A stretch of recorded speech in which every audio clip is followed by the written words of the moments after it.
नमस्कार बच्चों, सुगम भारती इस पाठ्य पुस्तक में फिर से एक बार आपका स्वागत है। आज हम सुगम भारती पाठ्य पुस्तक से पाठ क्रमांक 19 पढ़ने जा रहे हैं, जिसका शीर्षक है मीरा पदावली। मीरा पदावली इस पाठ का ये सेशन नंबर पहला है। इस पाठ में संत मीराबाई द्वारा रचित पदावली का अर्थात दोहों का हम विस्तार से वर्णन पढ़ेंगे और उसको संदर्भ से स्पष्टीकरण भी उसका हम समझेंगे। चलिए सब लोग पाठ्य पुस्तक निकालिए। तो बच्चों चलो अब हम मीराबाई के पदावली को शुरुआत करते हैं। इसमें इस काव्यांश में आपको संत मीराबाई इनके 3 पदों को शामिल किया गया है। संत मीराबाई के रचनाओं को आपको पदावली को आपने इसके पहले कक्षा में भी पढ़ा होगा। संत मीराबाई यह श्री कृष्ण के अनन्य भक्त मानी जाती है। बचपन से ही उन्हें श्री कृष्ण के प्रति अपार स्नेह था। उनके श्री कृष्ण के प्रति स्नेह की बहुत सारी किंवदंतियां आपने सुनी होगी, पढ़ी होगी। कहा जाता है कि बचपन में एक बार वह अपने सहेलियों के साथ गुड़ियों का खेल खेल रही थी। उसमें दूल्हा दुल्हन का खेल वो खेल रही थी और इसी बीच में उनकी माँ उनको आवाज़ देती है। माँ के बुलाने पर वह माँ को पूछती है कि अब हम दूल्हा दुल्हन का मतलब गुड़िया और गुड्डा का खेल खेल रहे हैं, तो इसमें है ये दूल्हा और दुल्हन है। लेकिन वह बालक अवस्था में थी, इतनी समझ उनको नहीं थी। तब वह उत्सुकतावश अपने माँ से पूछती है कि माँ मेरा दूल्हा कहाँ है। तब सामने श्री कृष्ण की मूर्ति थी। तब माँ ने उनको ऐसे ही सहज स्वाभाविक बात उनसे कही कि ये देखो, श्री कृष्ण की मूर्ति की तरफ उंगली दिखाकर कहती कि ये तुम्हारा दूल्हा है। बालक मन पर मीरा के उस बाल्यावस्था में बालक मन पर अबोध मन पर इतनी वह अविट छाप पड़ी कि वह बचपन से ही श्री कृष्ण के मूर्ति को देखकर ईश्वर श्री कृष्ण को अपना पति मानने लगे थे। बड़े होने के बाद उनकी शादी भी हो गई। शादी के बाद कुछ समय उपरांत उनके पति की मृत्यु भी हो गई। तो उनके ससुराल वालों ने उनको बहुत कष्ट दिए थे। यहाँ तक कि जहर का प्याला भी उनको पीने के लिए दिए थे, लेकिन वह सौभाग्यवश जीवित रहती है। तो पति की मृत्यु के बाद वो श्री कृष्ण के भक्ति में और भी अधिक लीन हो गई थी। इसीलिए कहा जाता है कि मीराबाई को उन्होंने सर्वनाश किया है कुल का। और फिर उन्होंने किसी भी प्रकार के समाज के कुरीतियों को, प्रथाओं को नहीं मान्य किया। और मंदिरों में जाकर, अब उनका जो सामाजिक काल था, तत्कालीन जो सामाजिक काल था, उसमें स्त्रियों को घर से बाहर निकलने की परवानगी नहीं थी, फिर अनुमति नहीं थी। फिर भी वह मंदिरों में जाकर खुलेआम श्री कृष्ण के भजन गाती थी। और यहाँ तक कि उन्होंने वह इतना बड़े उच्च कुल के होने के बावजूद भी उन्होंने निचले कुल के संत को अपना गुरु माना था। तो यह सारे जो भावनाएं थी वह श्री कृष्ण के प्रति अनन्य स्नेह और अनन्य भक्ति के ही असर उनके ऊपर था। अब इस पद में मीराबाई इन्होंने श्री कृष्ण के बाल्य अवस्था का वर्णन किया है। श्री कृष्ण माता यशोदा के माध्यम से अपने पुत्र, अपने बालक श्री कृष्ण को नींद से जागने के लिए कह रहे हैं। तो उस समय का वर्णन यहाँ पर संत मीराबाई इन्होंने किया है। संत मीराबाई कहते हैं कि पहले पद में हम पढ़ते हैं पहले पदावली को। जागो बंसी बारे ललना, जागो मोरे प्यारे, रजनी बीती भोर भयो है, घर घर खुले किवारे, गोपी दही मथत सुनियत है, कंगना के झनकारे, उठो लाल जी भोर भयो है, सुर नर ठाटे द्वारे, ग्वाल बाल सब करत कुलाहल, जय जय सबद उचारे। तो अब देखिए यहाँ पर माता यशोदा अपने लाल को, अपने कान्हा को उठाने की प्रयास करे कि वह सो रहे हैं। और सोते समय का वर्णन ये किया है कि माँ अपने बेटे को उठा रही है कि सारे लोग उठ गए, सुबह हो गई, फिर भी जो बालक श्री कृष्ण है वो नींद में ही खोए हुए हैं, नींद से वह जागृत नहीं हुए हैं।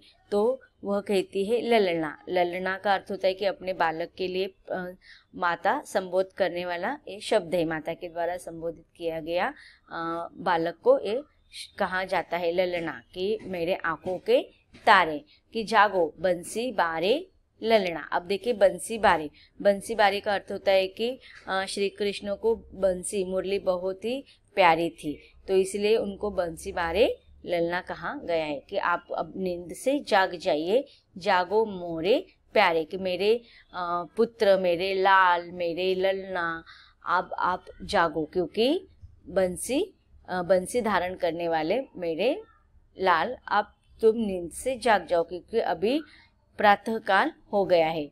रजनी बीती भोर भयो है, घर घर खुले किवारे। रजनी, रजनी का समानार्थी शब्द होता है रात, निशा। आपको समानार्थी शब्द पूछा जा सकता है तो आप वहां पर लिखेंगे रात या निशा। तो रजनी बीती अर्थात रात बीत चुकी है। कवयित्री कहती है कि रजनी बीती अर्थात रात बीत चुकी है, भोर भयो है। भोर का अर्थ होता है कि सुबह, अब रात बीत चुकी है, सुबह हो गई है, तो आप उठ जाइए। घर घर खुले किवारी, किवारी का अर्थ होता क्या होता है, किवाड़। किवाड़ मीन्स दरवाजा, कि अब सारे लोगों के घर के दरवाजे खुल गए हैं। गोपी दही मथत सुनियत है, कंगना के झनकारे।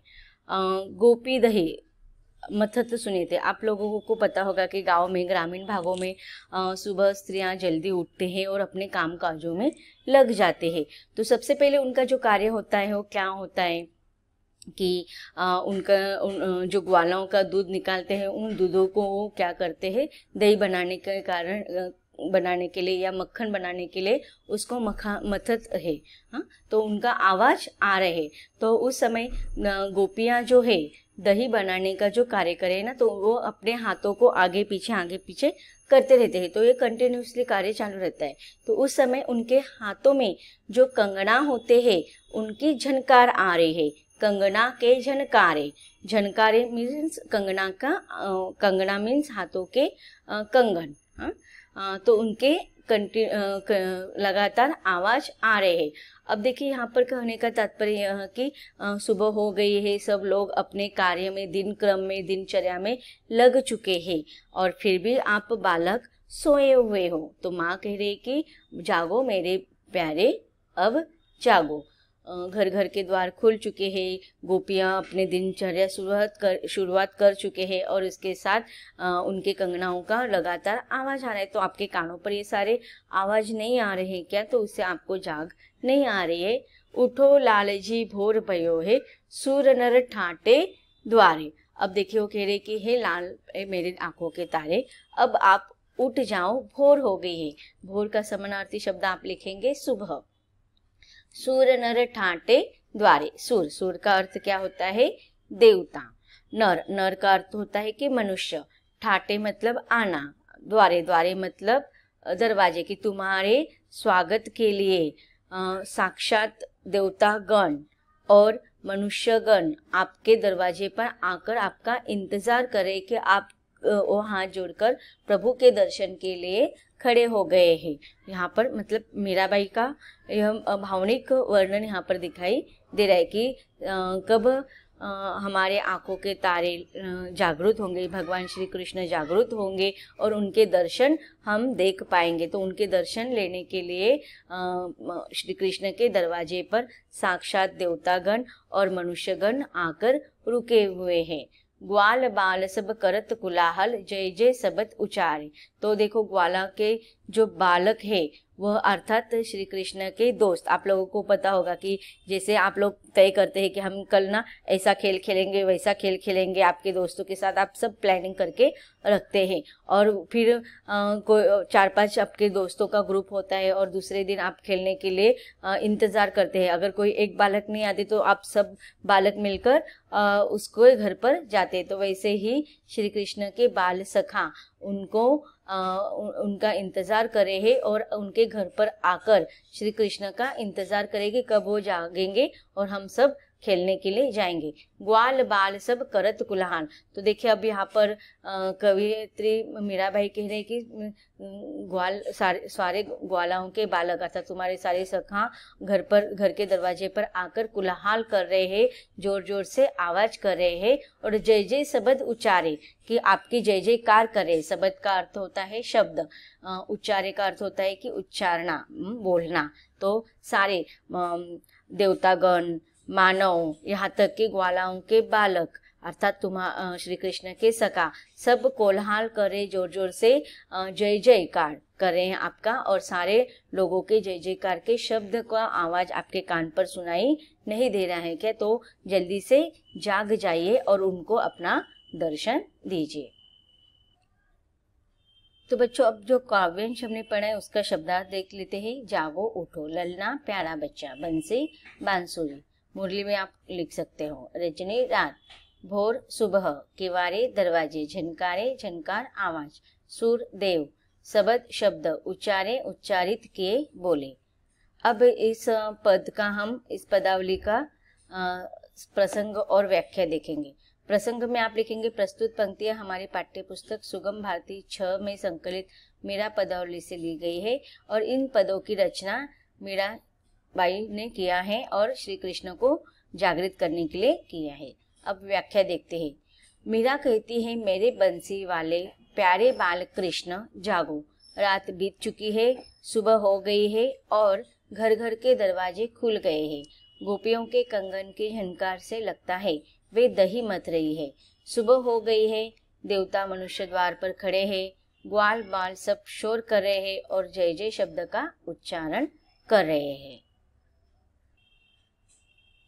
इस पद की विशेषता हम देखते हैं कि यहाँ पर श्री कृष्ण के प्रति मीराबाई की भक्ति भावना दिखाई देती है। तो यहाँ पर भक्ति भाव की महत्ता है। पद लयात्मक और संगीतात्मक है, अर्थात इसको आप गाकर सुना सकते हो। अब अगले पद को हम संक्षिप्त में समझ लेते हैं। बसो मोरे नैनन में नंदलाल, मोहने मूरत सांवरी सूरत, नैना बने विशाल, अधर सुधारस मुरली राजती, उर बैजंती माल, शूद्र घंटिका कटी कटी शोभित, नुपुर सबद रसाल, मेरा प्रभु संतन सुखदाई, भगत वचल गोपाल। तो अब देखिए इस पद में श्री कृष्ण के सुंदरता का वर्णन किया है। कवयित्री मीराबाई कहती कि बसो मोरे नैनन में नंदलाल। नंदलाल किसे कहा जाता है? श्री कृष्ण को।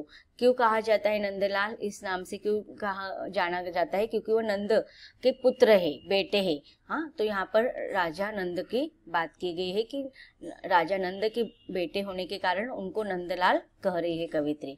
तो नंदलाल अर्थात हे नंद के पुत्र, आप मेरे नैनन में बसे हुए हो, क्योंकि आपकी जो सुंदरता है वो मेरे आँखों से ओझल नहीं हो पा रही। आपका जो सुंदरता वाला जो रूप है वो मेरे नैनन में इतना बस चुका है कि उसके अलावा मुझे कुछ भी नहीं दिखाई देता है। मोहनी सूरत सावरी सूरत, नैना बने विशाल। अब देखिए यहाँ पर श्री कृष्ण के सुंदरता का वर्णन करते हुए संत मीराबाई कहती कि तुम्हारी जो सूरत है वह कैसी है? मोहनी, अर्थात मन को मोहित करने वाली मोहनी सूरत है और सावरी सूरत है। मूरत, मूर्ति कैसी है तुम्हारी? मूरत का अर्थ होता है मूर्ति की। तुम्हारी मन को मोहित करने वाली मूर्ति। और सूरत कैसी है? सावरी, अर्थात सावले रंग की। नैना बने विशाल, और ऐसे इस सावरे रंग की मनमोहक मूर्ति पर तुम्हारे जो बड़े बड़े नैन है वो बहुत ही सुंदर लग रहे। विशाल का अर्थ होता है विशाल, अर्थात बड़े नैन। नैना बने विशाल, नैना का अर्थ होता है कि आंखें। बड़े बड़े आंखें बहुत ही सुंदर दिखाई दे रहे हैं। तो बच्चों इस सेशन में हमने संत मीराबाई द्वारा लिखित पदावली के पहले पद को हमने विस्तार से पढ़ा।